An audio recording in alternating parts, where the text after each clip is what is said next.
Bismillahirrahmanirrahim. Wa Nabi Hurairah radhiyallahu ta'ala anhu qala Rasulullah sallallahu alaihi wasallam qala Allah azza wa jalla kullu amal ibni adam lahu, sesungguhnya setiap amal anak Adam adalah bagi dia sendiri, illa shoma, kecuali puasa, fa innahu li, sesungguhnya puasa itu adalah bagi aku,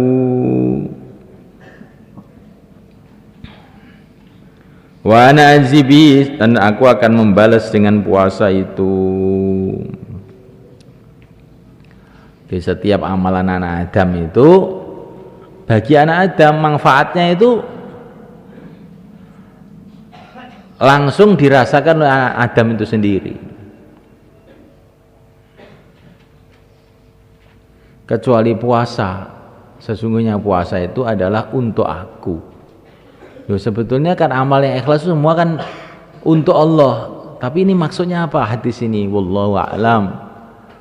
Para ulama mengatakan maksudnya pokoknya puasa itu ada nilai khusus, ada keistimewaan khusus yang tidak ada dalam amalan-amalan yang lain, yang hanya Allah saja yang tahu keistimewaannya itu.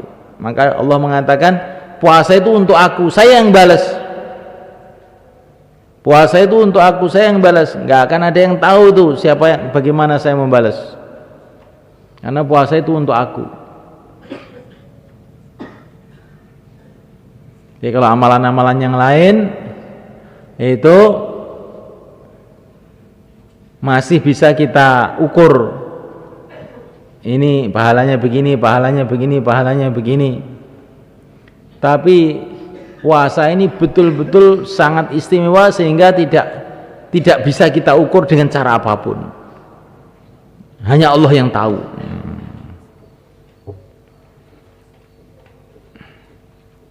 Jadi ini kata-kata kiasan nih sebetulnya. Jadi ibaratnya itu ada, saya punya santri 10 orang, semua baik-baik semua. Ini satu orang ini ngapalkan Bukhari, satu orang ngapalkan Quran, satu Quran ya, terus langsung saya kasih hadiah. Satu ini haji, satu umroh, satu keluar IPB gratis, satu kasih uang 10 juta umpamanya ya. Tapi yang satu orang ini, kalau ini hadiahnya lain, ini nggak akan saya tunjukkan sama yang lain, udah yang 9 pulang semua, ini satu ini lain, ini saya nanti yang kasih sendiri, bukan lewat kantor, bukan lewat mana-mana, nanti hadiahnya dari rumah akan saya sembelihkan ayam, nah umpamanya gitu. Umpamanya ya. Itu bagaimana maknanya? Maknanya satu orang ini sangat istimewa, nggak boleh yang lain tahu. Maksudnya begitu loh, ini maksud hadis itu maksudnya begitu.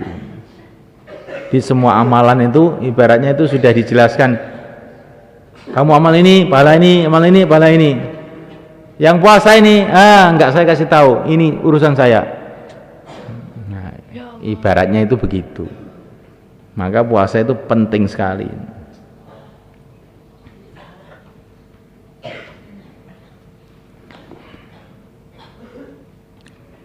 Wasyamu junnatun, dan puasa adalah merupakan benteng atau perisai. Wasyamu junnatun, puasa adalah perisai. Fa idza kana, bila ada yaumul qiyam, fa idza kana, bila telah ada yaumu shaumi ahadikum, hari puasa salah satu di antara kamu, fala yarfus, maka jangan dia beromong kotor. Rafas, yarfus itu perkataan-perkataan yang ada kaitannya dengan hubungan suami istri, itu namanya rafas. Kata-kata porno, walaupun ini dari suami istri sendiri ya. Kalau orang nggak punya istri, bicara masalah hubungan suami istri itu sangat buruk ya. Walaupun nggak puasa. Tapi kalau puasa, sampai suami istri pun ngomong urusan hubungan suami istri itu sudah buruk, nggak boleh. Maksudnya nggak boleh itu akan mengurangi nilai puasanya.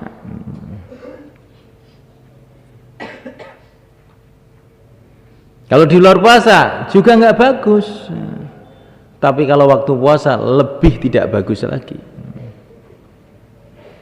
Walaupun itu dari suami istri. Ya.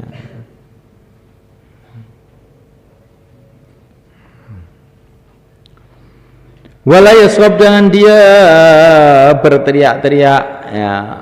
Sokhabun bilaswaq. Jadi orang itu kalau puasa mulutnya itu ditahan, jangan teriak sana, teriak sini. Kan ada itu anak-anak yang suka nggak ada apa-apa teriak-teriak, lari-lari. Kalau nggak puasa nggak apa-apa. Walaupun itu juga kurang baik, tapi kalau sudah puasa, diam mulutnya itu diam. Fa in sabau, bila mencaci makinya, memaki-makinya ahadun seseorang, aw qatalahu, atau berantem dengannya, mau berantem dengannya. Qatalahu di sini maksudnya bukan perang, itu qatalahu maksudnya ya tukaran, ya, berantem. Falyaqul, hendaklah dia mengatakan, ini shaim, sesungguhnya aku puasa. Jadi kalau ada temannya yang ngajak berantem, katakanlah, saya ini puasa, saya nggak mau berantem. Berantem itu kalau nggak puasa baik apa enggak? Ya nggak baik, sama aja. Tapi kalau waktu puasa lebih lagi tidak baik. Walladzi nafsu Muhammadin biyadi, demi Tuhan yang jiwa raganya Nabi Muhammad kekuasaannya, la khulufu famis shaim, sungguh bau mulutnya orang yang puasa, atyabu, lebih wangi, indallahi, di sisi Allah, min rihil miski, daripada minyak kasturi. Masya Allah, bau mulutnya orang puasa lebih wangi dari minyak kasturi di sisi Allah. Maksudnya di sisi Allah itu bagaimana? Maksudnya di sisi Allah sejak di dunia ini juga mungkin, di sisi Allah maksudnya nanti di akhirat juga mungkin. Jadi perkara itu kalau karena ibadah walaupun kelihatannya itu kurang nyaman, itu harus kita hargai. Makanya orang tuh rajin sholat, akhirnya kan mata kakinya pada tebel anunya itu, sampai hitam, bahkan kadang-kadang jidatnya hitam. Nah ini, wah ini kalau saya banyak sujud begini nanti kan ganteng saya kurang loh begini. Jangan begitu, orang iman tidak begitu. Bekas-bekas ibadah ini sangat dicintai oleh Allah, pikiran kita begitu. Sampai para ulama pun mengatakan kalau wudhu gak usah dianduin kalau wudhu. Karena ini bekas ibadah, kamu keringkan tuh seolah-olah kamu tuh nggak senang dengan ibadah jadinya. Jadi apa saja yang ada kaitan dengan agama, walaupun kurang nyaman, itu akan menganggap saja nyaman, sangat nyaman.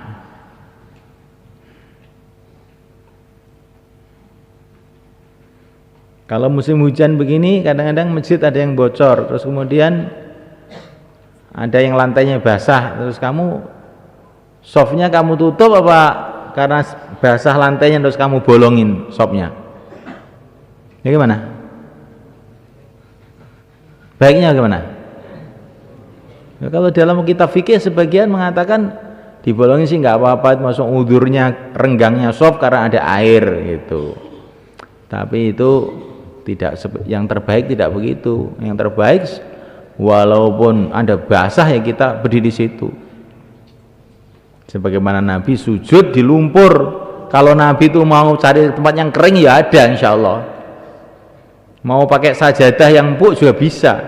Tapi Nabi itu sujud pada malam, sujud pada hari Ramadan tanggal 27. Itu sujudnya itu di lumpur karena bocor masjidnya itu.